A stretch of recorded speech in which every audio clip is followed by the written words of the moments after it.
आज के कार्यक्रम में मंच पर विराजमान इस प्रदेश के महामहिम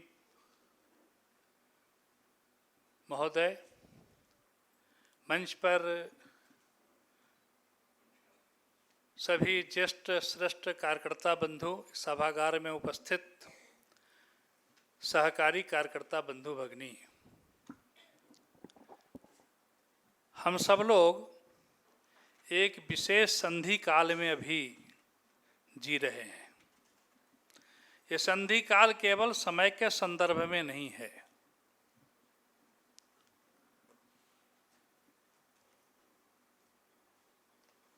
देश की एकता अखंडता पर जितने खतरे आज हैं उतना पहले कभी नहीं था, लेकिन उससे पार पाने की ताकत जितनी देश में आज है उतना भी पहले कभी नहीं था।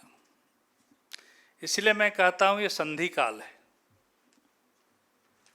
एक समय देश के सामने चुनौती आई थी, विदेशी खतरे आए थे।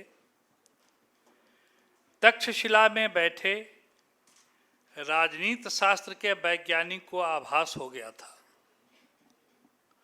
अपने शिष्यों के साथ पूरे देश में बिखर गया था, सबको जुटाया था। पश्चिम की सीमा पर संघर्ष हुआ। विश्व विजय का सपना लेकर चलने वाले लोग, उनके सीने में धसा औधे गणराज्य के स्त्री योद्धा का विष बुझा तीर, वही उसके प्राणांत का कारण बना।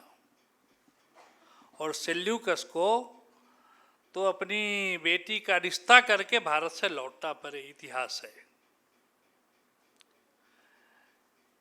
लेकिन उस संघर्ष के इतिहास को जब गहराई से अध्ययन करते हैं तो क्या पूरा देश उस आक्रमण प्रतिकार के दौर में था?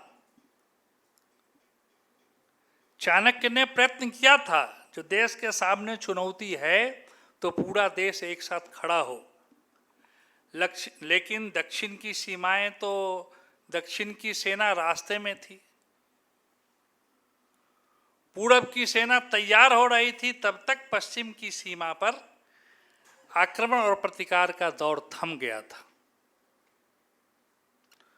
उस परिप्रेक्ष्य में आज का जब विचार करते हैं तो देश के सामने अपने ही देश में भारत माता की जय कहने के कारण अगर कुछ लोगों को शरणार्थी का जीवन जीना पड़ता है तो इसके विरोध की आवाज सुदूर केरल के तटवर्ती क्षेत्र में भी सुनाई पड़ती है। अगर धर्मांतरण के कारण देश के एकता अखंडता पर सवाल खड़ा होता है तो उसके विरोध की आवाज गढ़वाल की पहाड़ियों में भी सुनाई देता है। ऐसी ताकत इस देश में पहले कभी नहीं थी। ये ताकत क्यों कर बनी है? इस देश में सुबह या शाम देश के विभिन्न भागों में नमस्ते सदा वत्सले मातृभूमि के मंत्र के गुंजार से संस्कार पाने वाले लोगों के कारण ऐसी ताकत इस देश में खड़ी हुई है। अब तक लोग ये मानते थे जो देश में सब प्रकार के समस्याओं का समाधान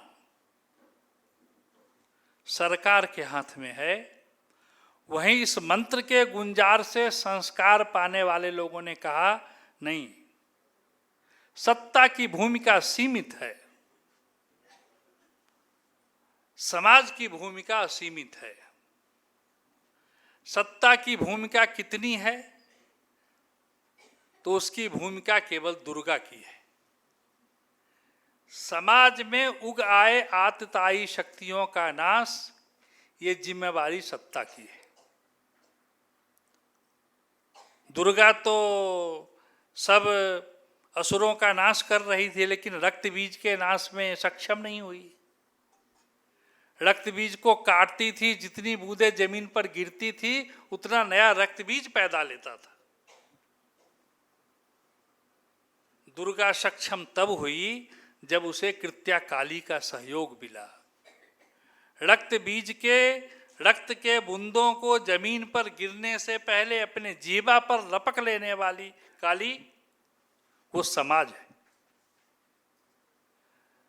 समाज का वातावरण ऐसा बनाकर रखना जिसमें आतताई शक्तियां नई खड़ी नहीं हो, ये जिम्मेवारी समाज की है।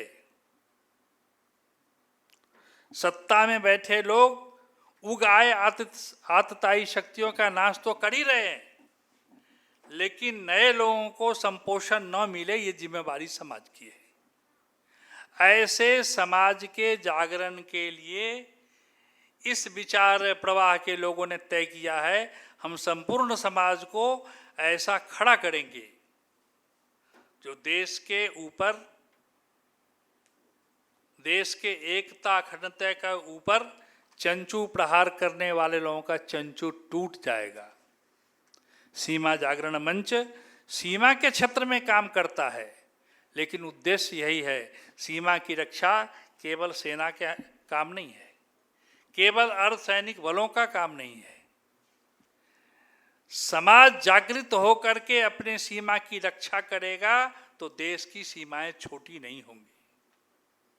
हमारे संघ के द्वितीय सरसंघ चालक को किसी ने पूछा, भारत की सीमा कितना मांगते हैं? तो उन्होंने जरा मजाक में ऐसा हाथ उठाकर कहा, जितना भुजा में ताकत है उतनी सीमा है। सीमा जागरण मंच ने नैरेटिव बदला है समाज का। पहले समाज क्या कहता था?